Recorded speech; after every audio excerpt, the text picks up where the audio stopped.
Hi friends, we had started with chapter number 6, work, energy and power. In that we had started with the very first portion, that is work, and we saw last time that work can be found by a simple formula W equal to F bar dot D bar, which can also be written as FD cos theta, where theta is angle between F bar and D bar.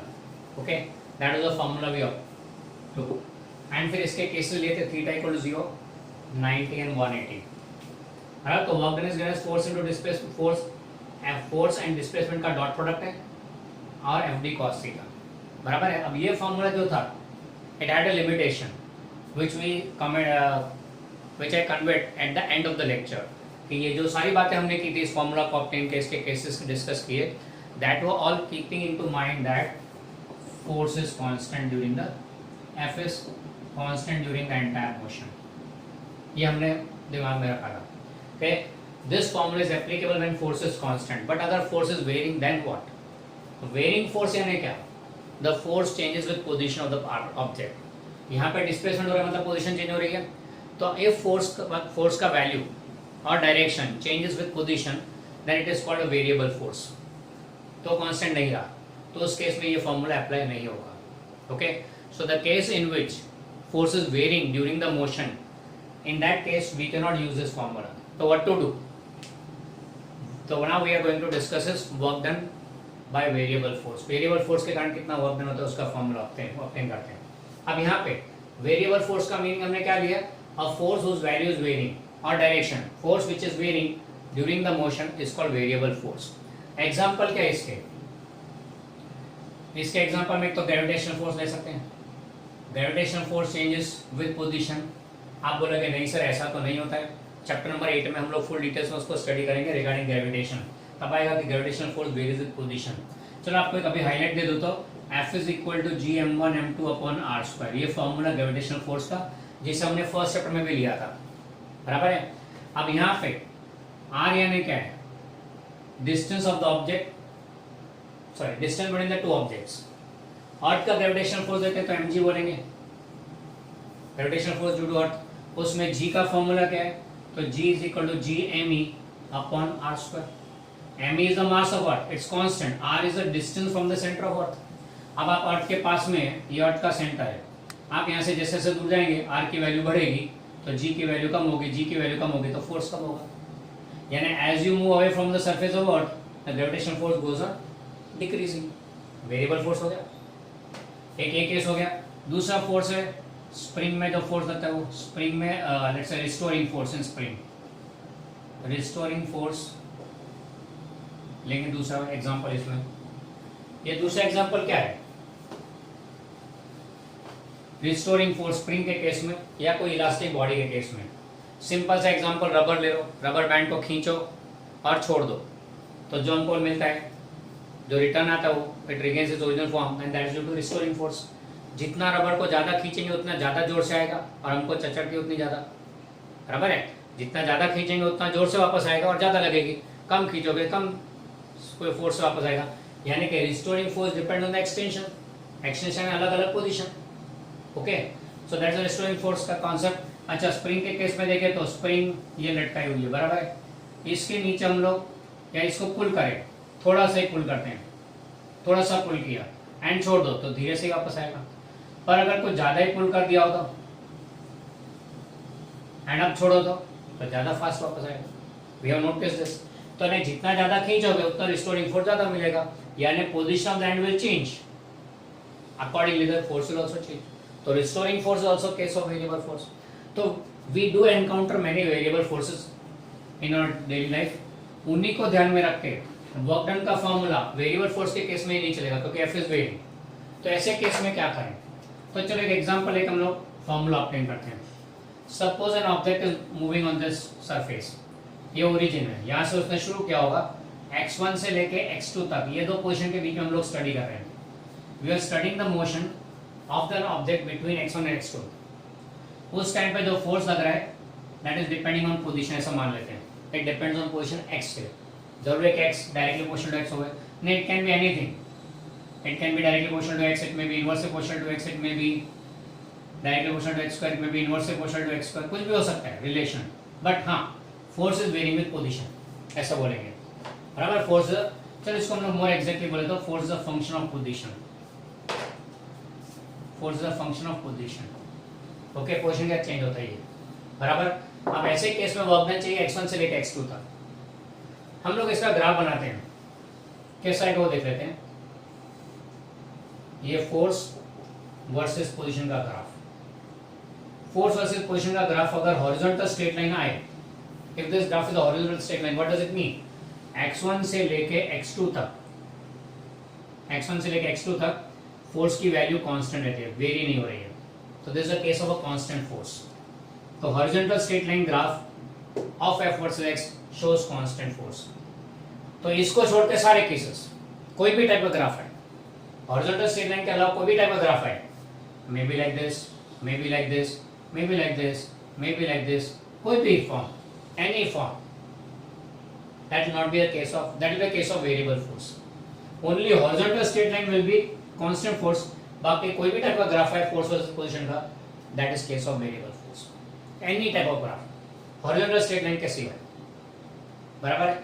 चलो हम लोग यहाँ पे एक example ले ले, एक case ले लेते हैं ऐसा कि जिसमें let us suppose the force की values varying in this manner, यूं वेरी हो रहा है, बराबर। सपोज करते हैं ऐसा वेरी हो रहा है, यानी x1 से लेकर x2 तक फोर्स का वैल्यू वेरी हो रहा है like this. Now in order to obtain the work done during this displacement from x1 to x2, we have to take the entire path. Now during the entire path force is changing, force change हो रहा है, तो हम क्या करेंगे, इसको will divide the entire path into small small parts, will divide the entire path into small small parts. हर एक पार्ट में देखो तो फोर्स की वैल्यू वेरी होती है, पर थोड़ा ही वेरिएशन है, तो ऑलमोस्ट कांस्टेंट बोल सकते हैं। यानी what we do is we divide the entire path into small displacement delta x1, delta x2 and so on delta xn। ये देखो ये delta x1 हो गया, ये delta x1 हो गया, फिर यहाँ से पकड़ने का ड्रॉप करो ये delta x2 हो गया, पकड़ने का ड्रॉप करो ये delta x3 हो गया एंड so on, ये लास्ट वाला delta xn। यानी x1 से x2 का पूरा जो x1 से x2 का जो पूरा डिस्प्लेसमेंट है उसको हमने छोटे छोटे पार्ट्स में डिवाइड कर दिया। And during the first part let us suppose force की वैल्यू f1,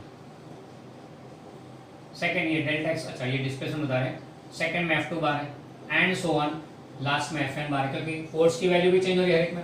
हाँ, for that small part it's almost constant, for that small part it's almost constant. अच्छा, अब ये छोटे से पार्ट डेल्टा x1 के बारे में बोले तो इस केस में वर्क डन क्या होगा, तो फोर्स इज ऑलमोस्ट कांस्टेंट, तो कांस्टेंट फोर्स का फॉर्मूला चलेगा, तो उसमें आ जाएगा delta w1 work done during that small part is equal to f1 bar dot delta x1 bar, बराबर है, f1 bar dot delta x1 bar. Second part में बोलेंगे delta w2 work done during the second part, ये delta x2 के time पे, तो f2 bar dot delta x2 बार।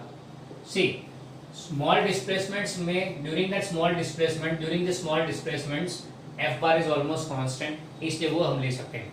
यहाँ पे f1 बार कांस्टेंट है, दूसरे में f2 बार कांस्टेंट, तीसरे में f3 bar constant and so on है, तो में fn बार कांस्टेंट है, एंड तो लास्ट में फॉर्मूला आएगा delta wn is equal to fn bar dot delta xn bar. ये हो गया work done during each individual part. ये पहले वाले में देखो शेडिंग कर रहा हूँ, ये पहले वाले में, फिर दूसरा छोटे तीसरे वाले में शेडिंग करते हैं, देखो देख ये शेडिंग दिख रहा है ओरिजिनल लाइन वाला, ये तीसरे में, ये nth पार्ट के लिए, ओके, ये वर्क डन हो गया f bar dot delta xn, okay, during that displacement. तो टोटल वर्क डन क्या होगा यहाँ से लेके यहाँ तक, तो सारे वर्क डन को ऐड कर दो। So total work done during the entire displacement, total work done will be delta w equal to delta w1 plus delta w2 plus so on delta wn, okay. And हर एक का formula रखो, क्या हो जाएगा f1 बार, या फिर इसको यूं लिख सकते हैं ना, अच्छा इसको यूं लिख सकते हैं, sigma delta wi for all i from 1 to n, sigma means addition, summation, तो summation of all delta w from 1 to n, this can be written as sigma of delta w constant force है इसलिए fi bar dot delta xi bar. ये क्या किया, इसको generalise करके right side वैसे लिख दिया, for all i from 1 to n, यानी सारे डॉट प्रोडक्ट का एडिशन, ये टोटल वर्क डन होगा during the entire path from x1 to x2, 1 से लेके n तक, ओके। तो ये हो गया टोटल वर्क डन। यानी what we do is rather than taking the entire, see during the entire part force is changing, so what we do is we divide the entire path into small parts such that during each part force is almost constant, during each part force is almost constant, and we then make the total work, total हर एक को individually ले लिया and फिर total मारने का इनका, तो you get the total work done. ये कैसा हो गया? ये जो हमने अप्रोच लिया इसको ब्रिटिश अप्रोच बोलते हैं। ब्रिटिश अप्रोच मतलब we know the policy of English British people. India में 1600 में आए ईस्ट इंडिया कंपनी लेके टू ट्रेड स्पाइसेस, 1600 में आए एंड 1857 में पता लगा कि हम तो पूरे गुलाम हैं। 250 साल के बाद हमको पता चला कि यार ये तो सारा तो इंडिया उन्होंने खा लिया। इंडिया ने अपने हिंदुस्तान बोलते हैं पुराना हिंदुस्तान पूरा खा गए। ये कैसे हो गया? They entered in 1601 as spice traders and slowly step by step हर एक किंगडम को पकड़ते गए, पीस बाय पीस खाया, पूरा डकार है। The same English proverb works here, divide and rule policy. When you are not able to eat the entire loaf, cut it into pieces, eat every piece and the entire loaf will be inside. पूरा loaf एक साथ तो जा नहीं सकता, ये तो उसको छोटे छोटे पार्ट में डिवाइड किया, स्लाइसेस बनाए, हर एक स्लाइस को खाते जाओ, पूरा ब्रेड अंदर। यही है, पूरे पार्ट के बारे में नहीं कर सकते, इसलिए हमने उस हर एक पूरे पार्ट को छोटे छोटे पार्ट्स में डिवाइड किया, हर एक पार्ट को इंडिविजुअली स्टडी किया, टोटल मार दिया, पूरा पार्ट का काम हो गया। That is what is approach. And ये breaking into small part is called differentiation. आने ये टोटल मारा उसको बोलते हैं इंटीग्रेशन। तो सर ये तो समेशन इंटीग्रेशन नहीं है। अच्छा अब इससे आगे चलते एक स्टेप और, क्या अगर हम किसी एक पार्ट को जूम करके देखते हैं तो कुछ ऐसा दिखेगा। इसमें भी वेरिएशन तो है थोड़ा बहुत, जूम करके देखते हैं, इस एक पार्ट को जूम करके देखा तो कुछ ऐसा दिख रहा है, एंड इसमें भी वेरिएशन तो है थोड़ा बहुत। बोला था ना ऑलमोस्ट कांस्टेंट। ये ऑलमोस्ट कांस्टेंट सर जमता नहीं क्योंकि यहाँ पे फिर फॉर्मूला नहीं चलेगा। कोई बात नहीं, इसके भी छोटे छोटे पार्ट्स करो, यानी किसी एक पार्ट को लेकर उसके भी छोटे छोटे पार्ट्स करो। अब तो ऑलमोस्ट कांस्टेंट, अब तो कांस्टेंट हो जाएगा ना ऑलमोस्ट। माइनर वेरिएशन, यानी what you are doing is you are dividing this part also into small part, going to highly differential level. Highly differential level बोलते हैं इसको। एंड यानी यहाँ पे डेल्टा एक्स के बजाय क्या लिखेंगे? dx बार, यहाँ dx क्यू बार, और भी छोटा होगा ना डिफरेंस, इसलिए इसको dx से डिनोट करेंगे। एंड इसको तो पूरे देखेंगे तो क्या होगा अल्टीमेटली, यहाँ summation will be replaced by integration. तो ये हो जाएगा integration f bar dot dx बार। ये हो गया टोटल वर्क डन। कहां से शुरू किया था? x1 से, तो x1 से शुरू करके x2 तक डेफिनेट इंटीग्रेशन आ गई। तो दिस हाउ वी डिनोट। तो वर्क डन का फॉर्मूला क्या बनेगा? w equal to integration f bar dot dx bar from x1 to x2। What is integration? It's large scale in summation. Summation in a large scale is called integration. And secondly summation जब करते हैं तब हर एक part separate है, it's a discrete data. Discrete data मतलब separate data. And यहाँ पे क्या होता है? x1 से लेकर x2 तक कंटिन्यूअस डेटा। तो when you have to do a continuous summation from one point to another point, integration use करना। When you have to do step by step different part, discrete distribution, then you take summation. तो summation integration both are same thing, addition है दोनों। ये simple plus करते हैं ना, वही है। प्लस करेंगे कम नंबर्स होंगे तब, ज्यादा नंबर्स होंगे तो समेशन यूज करेंगे। एंड अगर डेटा कंटिन्यूअस है and infinite number of observations तो गो फॉर इंटीग्रेशन। ये तीनों का यूज है, तीनों एक ही चीज है, plus summation and integration, all the three are same. अगर आपको बोला है add natural numbers from 1 to 10, तो सिंपल है 1 + 2 + 2 3 + 4 ऐसा 10 तक कर सकते हो, तो प्लस से हो जाएगा। पर आपको बोला 1 to 100 तक ऐड करो नेचुरल नंबर्स, तो समेशन आपको ये फॉर्मूला यूज करना पड़ेगा, फ्रॉम 1 to 100 समेशन, बराबर है। तो लार्ज नंबर्स हैं तो यू यूज दिस वन, पर natural numbers are separate discrete data. पर अगर बोला कि 1 से 100 तक के add all real numbers, natural नहीं रियल नंबर्स। अब रियल नंबर्स तो कितने होते हैं? आप बोलेगे 1, 1.1, 1.2, 1.3 भी हो सकता है। 1.1 और 1.1 के बीच में भी 1.01, 1.02, 1.03। अरे उससे भी अगर रियल नंबर्स तो इनफाइनाइट नंबर्स और रियल नंबर्स आते हैं फ्रॉम 1 to 100, इनफाइनाइट, तो उनको ऐड कैसे करोगे? इंटीग्रेशन फ्रॉम 1 to 100 आपका काम हो गया, क्योंकि कंटिन्यूस हो गया डेटा, सारे आ गए अंदर, all real number between 1 to 100 is covered. तो इंटीग्रेशन इज दैट थिंग। अब ये तो तुम्हें ख्याल है कैसे किया। अब ये समझ लेते हैं, कांस्टेंट फोर्स होता है ये फॉर्मूला, वेरिएबल फोर्स होता है ये फॉर्मूला। आपको तो बेसिकली ये याद रखना है, fundamentally you have to remember this. ये कैसे आया? वो समझना। अगर मान लो कोई क्वेश्चन है थियरी क्वेश्चन के, explain work done during under the influence of variable force, explain या ऑब्टेन द फॉर्मूला, तो ये लाने के लिए आपको इतनी मेहनत करनी पड़ेगी, ये सब बताना है। ओके, एक और बात आगे, अब जब हर एक पार्ट को छोटा छोटा पार्ट लिया तो यहाँ पे देखो ऑलमोस्ट कांस्टेंट, तो आपको फिगर कैसे बनेगा, समथिंग ऑलमोस्ट कांस्टेंट जैसा। तो ये हुआ, ये डेल्टा एक्स हो गया, ये एफ हो गया, बराबर है। तो ये जो शेडेड पोर्शन क्या आएगा, F into delta X, area of the rectangle, area of rectangle क्या आएगा, ये एफ इंटू डेल्टा एक्स, और एफ इंटू डेल्टा एक्स क्या है, वर्क डन। तो area under the graph gives the work done, ये area of under the graph gives work done.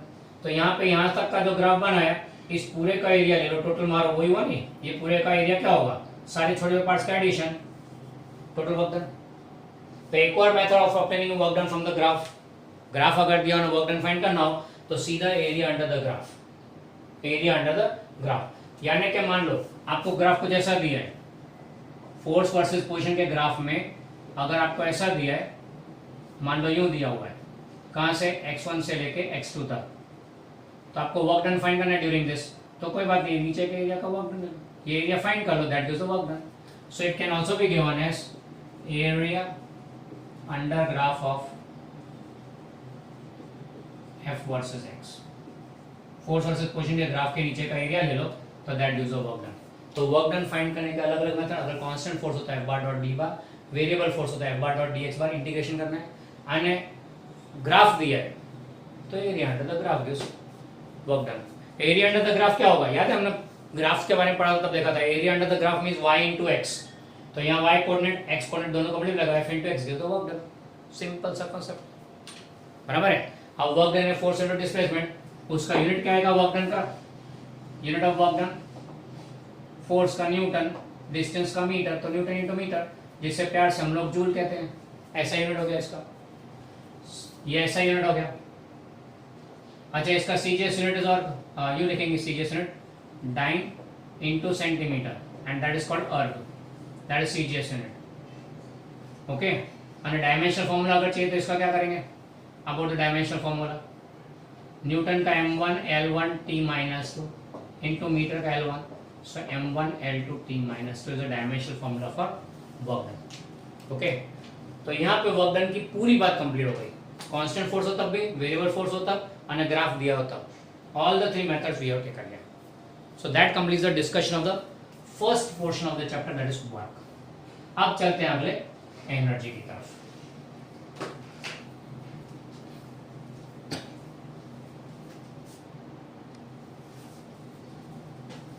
So after completing the concept of work, let's go over to energy।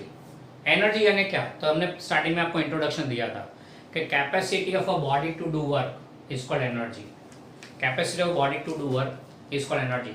Body is doing work, पर क्यों करता है, कैसे करता है, कि उसके पास कुछ अंदर एनर्जी है। तो हम लोग मेहनत करते हैं, we at our student life, in our student life we do work hard, मेहनत करते हैं जोरदार, पर क्यों, कैसे कर सकते हैं, जब हमारे अंदर शक्ति हो तो, एनर्जी हो तो। एनर्जी किस फॉर्म में, फिजिकल फॉर्म में, खाओ पियो बराबर मस्त रहो एंड एक्टिव रहो। सेकेंडली एनर्जी मेंटल लेवल पे भी, दिमाग की शक्ति भी चलनी चाहिए, दिमाग भी बराबर चलेगा तो सही है, एंड चलेगा बराबर बराबर है, पर कौन सी सही डायरेक्शन में भी चलेगा, ओनली दिमाग चलेगा नहीं ऐसा नहीं है, energy is required but you have to channelise in proper direction also. मेरे पास भेजा जोरदार है पर मैं गेम्स खेलने में यूज़ कर लेता हूँ, लोगों को परेशान करने में यूज़ कर लेता हूँ, पढ़ाई में तो अपने को कंटा लाता है, मैं दिमाग वहाँ वापरता ही नहीं हूँ। मतलब क्या हो गया, you have energy but you are not using it at a proper place. Physically fit जोरदार हो, मेहनत कर सकते हो आराम से, है दिन में 12-12 घंटे भी पढ़ने बैठ जाओ तो भी तकलीफ नहीं, फिजिकली और फिट, पर पढ़ाई के बजाय परेशान भाई बहनों को परेशान करने में निकाले तो, मम्मी को कुछ ना कुछ गड़बड़ करने में निकाले तो फिर गालियाँ पड़ेगी। वही एनर्जी गलत जगह पे यूज हो रही है। तो वो एनर्जी क्या चीज़ है, आप मम्मी को परेशान कर रहे हो, भाई को मार रहे हो, उसकी किताब बहन की बड़ी बहन की किताब छुपा देते हो, वो सब क्या कर रहे हो, आप एनर्जी यूज कर रहे हो, यू आर डूइंग वर्क। क्यों, बिकॉज यू हैव एनर्जी। तो energy is something which is possessed by the body और the object, by on the base of which the object is able to do work. तो capacity of a body to do work is called energy. ये energy का concept हो गया, definition. Capacity of a body to do work is called energy. इसका unit क्या होगा, work ही तो करना है, वर्क का ही तो है, तो वर्क का यूनिट जो आएगा वो इसका यूनिट, ऐसा यूनिट जूल और सीजीएस यूनिट अर्क, एंड दोनों का रिलेशन 1 जूल इज 10⁻⁷ अर्क। कन्वर्ट करना हो तो कभी काम आएगा। फिर डायमेंशनल फॉर्मूला वही जो वर्क का m1L2T - T, दैट्स एनर्जी। तो एनर्जी एंड वर्क का डायमेंशनल इक्वेशन यूनिट दोनों सेम है, कंसेप्ट तो अलग है थोड़ा। अच्छा, अब energy is of different forms. क्यों? Capacity, a body has capacity to work by virtue of different properties, by virtue of different properties. चलो हम लोग उसमें से एक प्रॉपर्टी पकड़ते हैं। सबसे पहली फॉर्म ऑफ एनर्जी आएगी, the first and foremost we called as kinetic energy, denoted by capital K. Energy को कोई नोटेशन नहीं देते कि अलग अलग फॉर्म का अलग अलग नोटेशन है। काइनेटिक एनर्जी को क्या बोलेंगे? ये काइनेटिक एनर्जी क्या है? तो पहले इसका concept, it is energy of the body by virtue of its motion. Kinetic means motion, by virtue of motion.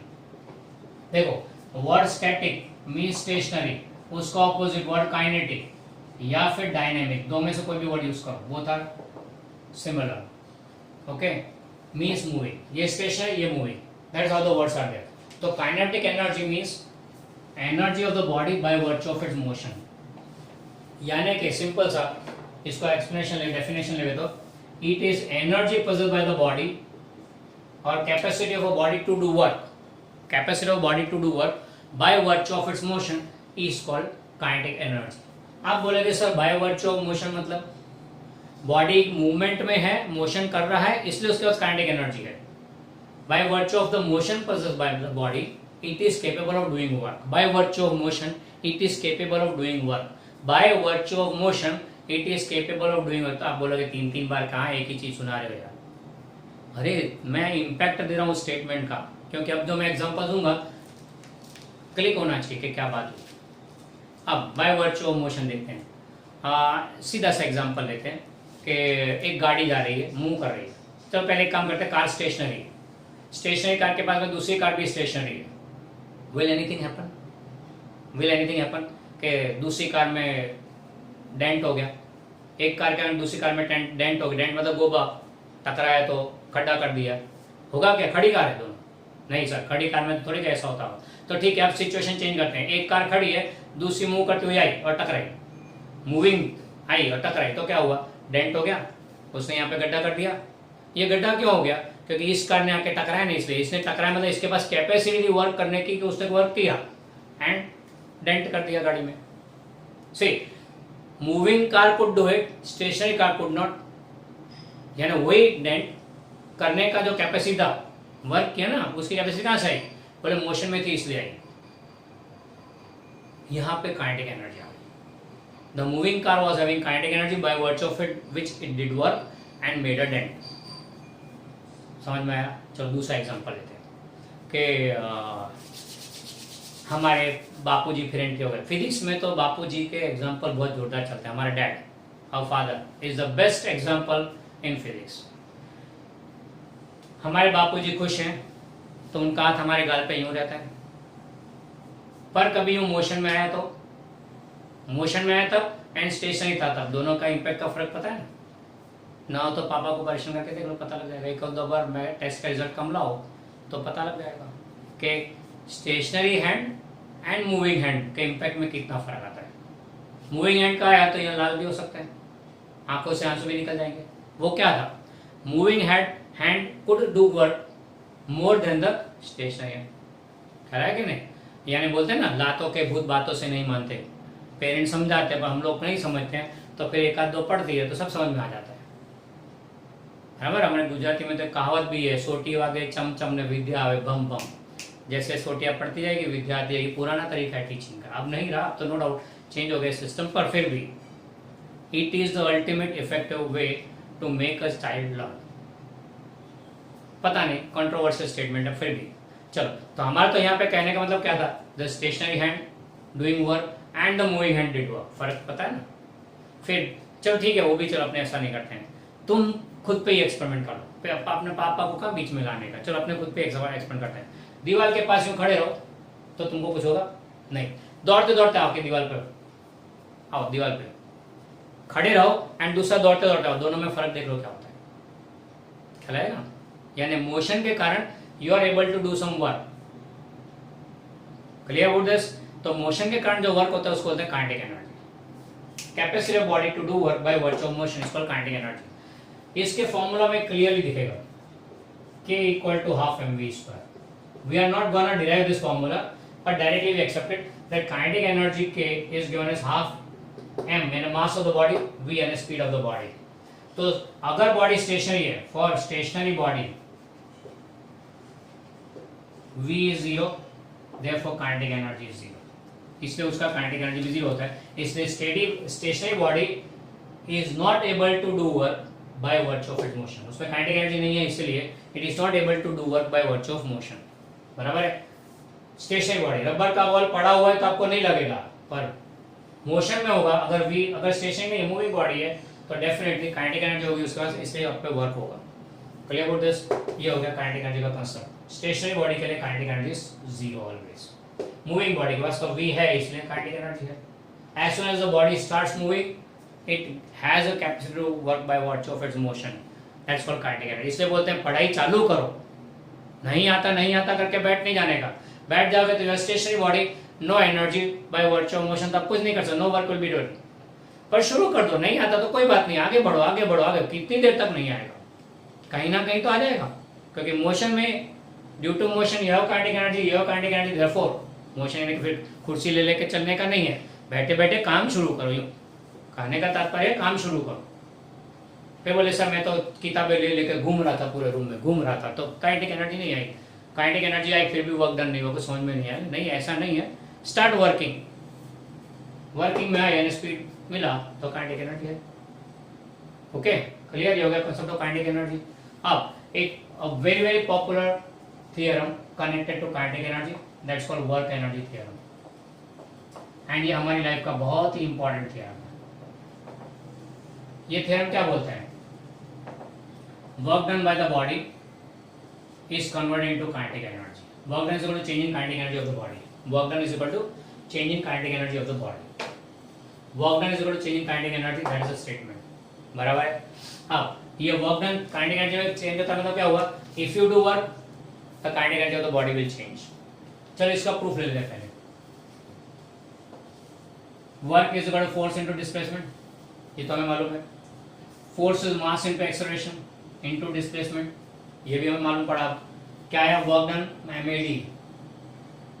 काम करोगे पागल हो जाओगे, इसे काम भी करने का पर कंट्रोल में करने का, वर्क करने का। पर ऐसा नहीं आंखें बंद करके 24 घंटे वर्क ही करूं तो बाद में 3 दिन बाद पता लगेगा आदमी पर या बंदा पागल हो गया, उसकी छटक गई। क्यों? कोई बहुत ज्यादा वर्क किया ना, ज्यादा वर्क किया तो एमएडी मैड पत गया। बराबर? Jokes apart. नाउ एडी के बारे में क्या करेंगे? तो हमें मालूम है कि we have that 2AD equal to v square minus v0 square. Hope you remember this formula, equation of motion from chapter number 3। तो इसके बेस पर से एडी को क्या बोलेंगे? AD is equal to v square minus v0 square by 2। बराबर डालते हैं यहाँ पे, अभी v square minus v0 square by 2। Bracket open करते हैं तो पहला आएगा half M V square minus दूसरा पार्ट आएगा half M v0 square. Half M V square kinetic energy, ये फाइनल स्पीड है तो final kinetic energy, initial speed है तो इनिशियल काइनेटिक एनर्जी, यानी कि चेंजिंग काइनेटिक एनर्जी हो गया। ये हो गया proof, work done equal to changing kinetic energy. Okay, sweet and simple proof, work done equal to changing kinetic energy. यानी कि when you do work on the body it's kinetic energy changes, when you do work on the body it's kinetic energy changes. अब कैसा change होता है वो समझते हैं। चलो इसे मैं फिलहाल रिमूव करता हूँ यहाँ पे। अब ये थ्योरम का प्रैक्टिकल एग्जांपल लेते हैं। सपोज ये कार है, आप ऐसा सोचेंगे सर ऐसा शेप की कार कहाँ आते हैं? विंटेज कार है बाबा, बहुत महंगी होती है, इसलिए मैं ऐसी कारें रखता हूँ। विंटेज कार लेता हूँ एग्जांपल में। बराबर, ये कार है, विंटेज कार है, इसे आगे बात के चलेगी तो नहीं जल्दी, स्टेशनरी है। स्टेशनरी मतलब क्या हुआ? Kinetic energy zero. Vintage car है, स्टेशनरी है, अभी काइनेटिक एनर्जी जीरो। अब चलाने के लिए क्या करोगे? ऑब्वियसली धक्का मारेंगे। धक्का मारा मतलब क्या हुआ? You are pushing the car means you are doing work on the car, you are pushing the car means you are doing work on the car. आपने धक्का मारा तो क्या होगा? कार मूव करेगी, मूव करेगी, उसको स्पीड मिलेगी, स्पीड मिलेगी तो काइनेटिक फाइनल काइनेटिक एनर्जी आएगा कितना? Half M V square, and that will be non zero. यानी कार ने काइनेटिक एनर्जी गेन की। कैसे?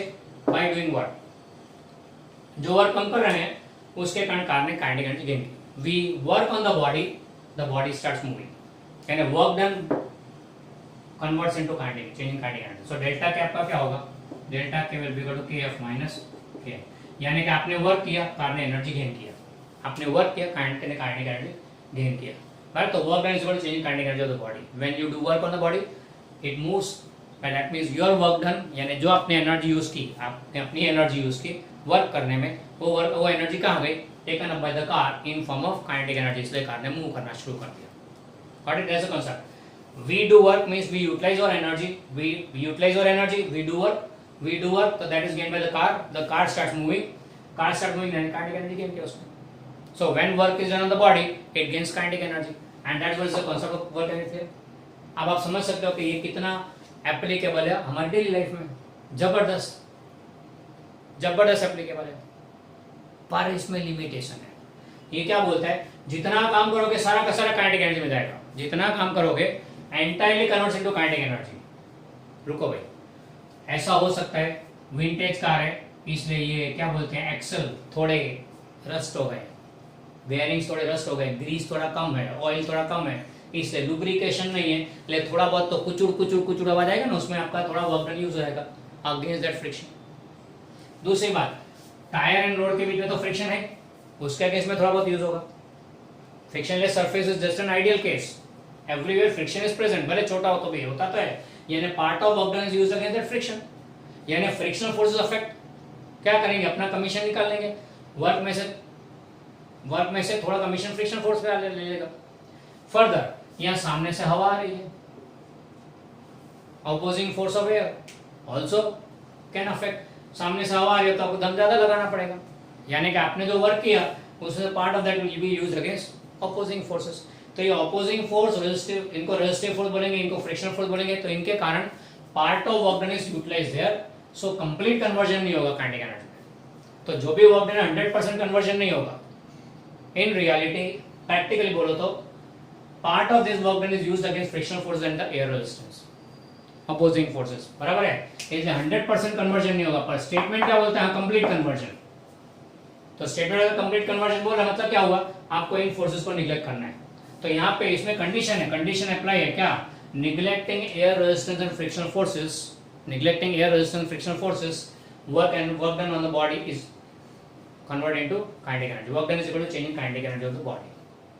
Neglecting air resistance and frictional forces, neglecting opposing forces, work done is equal to changing kinetic energy of the body. Clear? यानी ये limitation है work energy theorem का। Got it? चलो अभी आगे एक और लिंक पकड़ते हैं, work done on the body, work done on the body. अब work done on the body याद होगा तो W was positive, work done on the body W was positive, work done positive तो चेंज काइनेटिक एनर्जी भी positive होगा as per the work energy theorem, as per the work energy theorem change kinetic energy will be positive, change positive होगा kF minus ki is positive and greater than 0, so therefore we can write that kF is bigger than ki, यानी final kinetic energy is more than initial kinetic energy, मतलब kinetic initial से ज्यादा है, मतलब क्या हुआ, therefore kinetic energy increases. So when you do work on the body, kinetic energy of the body increases. When you do work on the body, kinetic energy of the body increases. यानी क्या हुआ, हमने work किया body पे, we did work on the body, तो हमारी energy गई कहाँ, बॉडी में गेन की फॉर्म काइनेटिक एनर्जी, और उसकी काइनेटिक एनर्जी बढ़ी। प्रपोजिशन बदलो, work done on the body का work done by the body, work done by the body मतलब W नेगेटिव आएगा तो काइनेटिक एनर्जी में चेंज भी डेल्टा के भी नेगेटिव आएगा, therefore kF minus ki will be less than 0, तो kF will be less than ki, therefore kinetic energy decreases. यानी when work is done by the body, kinetic energy decreases. क्यों ऐसा हुआ, work done by the body कब होगा, जब against forces होगा, तो work done by the body होगा मतलब क्या हुआ, kinetic energy of body decrease. क्यों, मतलब बॉडी ने खुद की एनर्जी यूटिलाइज करके वर्क किया है तो खुद की काइनेटिक एनर्जी कम हो गई। That work is done by the body at the cost of its own energy, and कौन सी एनर्जी कम होगी, काइनेटिक एनर्जी, तो उसकी स्पीड घटती जाएगी। तो when work done by the body, kinetic energy will decrease यानी कि speed will decrease, and when work done on the body, kinetic energy increases यानी speed increases। ये क्या है, conceptuals है, कॉन्सेप्ट्स है, तो ये आप दिमाग में रखेंगे तो आपको आइडिया क्लियर हो जाएगा कि क्या चल रहा है गेम में। ओके, सो ये वर्क डन के बारे में बात जो हुई थी उसको काइनेटिक एनर्जी कन्वर्ट किया, कनेक्ट किया हमने, काइनेटिक एनर्जी के बारे में बातें की। ये formula work energy theorem is very very important theorem. आप वर्क करते हो काइनेटिक एनर्जी के फॉर्म में कन्वर्ट होता है, that's what the statement says. उसका प्रूफ ले लिया हमने। ये प्रूफ हमने लिया फोर्स कांस्टेंट है, फोर्स इज कांस्टेंट, उसको ध्यान में रखें। फोर्स में बी वेरिंग आल्सो, तो उस केस में इंटीग्रेशन एफ से लेके करना है, तो हम लोग न्यूमेरिकल्स के टाइम पे करेंगे, अभी नहीं कर रहे क्योंकि मैं इंटीग्रेशन का लोड आपके सर पे अभी डालना नहीं चाहता, तो टेक इट इन न्यूमेरिकल्स। क्या? Obtaining the work energy theorem using variable in case of variable force. Is this clear? Just go through it. Kinetic energy complete हुआ, अगला फॉर्म ऑफ एनर्जी देखते बाद में।